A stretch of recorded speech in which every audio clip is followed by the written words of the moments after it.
জীবনে যত দুধ পুলি খেয়েছেন সমস্ত দুধ পুলির টেস্ট ভুলে যাবেন যদি এটা একবার বানিয়ে খান।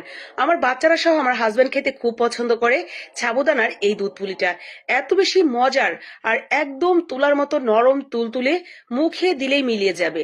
এই রেসিপি আমি আগেও শেয়ার করেছি, জানি না আপনারা কে কে দেখেছিলেন বা আদৌ কেউ বানিয়ে খেয়েছেন কিনা। এই রেসিপিটা একদম ঠিকঠাক ভাবে যদি বানাতে পারেন, এটা জাস্ট অমৃত লাগবে। এত বেশি নরম, দেখেন আমি কিন্তু খুব বেশি জোরও দিচ্ছি না, ধরা মাত্রই ছিঁড়ে গেল। অনেক বেশি তুলার মতো নরম তুলতুলে সাবুদানার এই দুধ পুলিটা একবার হলেও বানিয়ে খাবেন। অসম্ভব সুন্দর দেখতে, সেই সাথে অনেক মজার খেতে।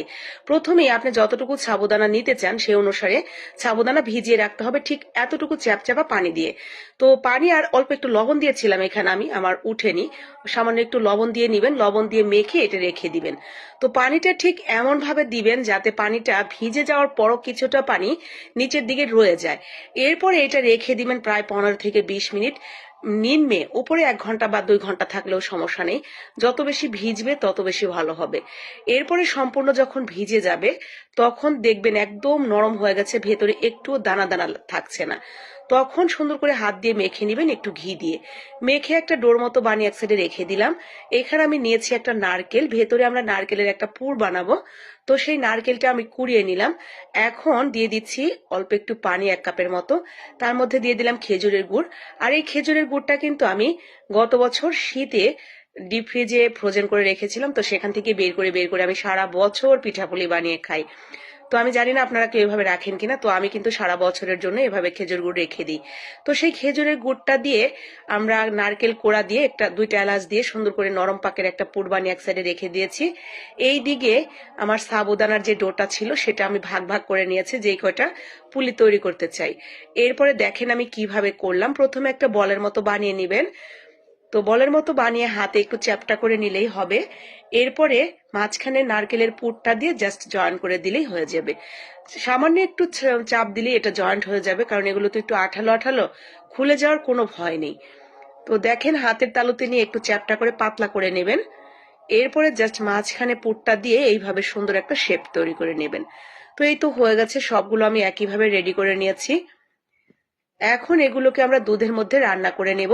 তো এখানে আমি আগে থেকেই দুধটা জাল করতে বসিয়ে দিয়েছিলাম। দুধটা অনেকটা ঘন হয়ে গেছে, এখন সেই ঘন দুধের মধ্যে ছেড়ে দিলাম।